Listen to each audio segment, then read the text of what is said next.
পরিষ্কার মেসেজ, আপনাদেরকে খেলা দেখতে কেউ বারণ করে নাই।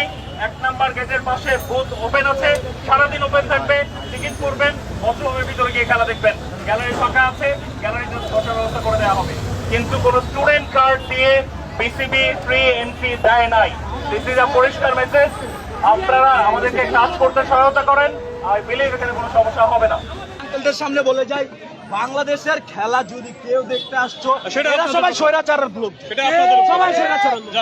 আর যারা আমাদের আজকে এইভাবে আটকাইছে, যারা আমাদের এইভাবে খেলা দেখতে দেয় নাই, তারা সব স্বৈরাচারের কিছু হইতে পারে স্বৈরাচারের। এই জন্য আমাদের খেলা দেখতে দেয় না।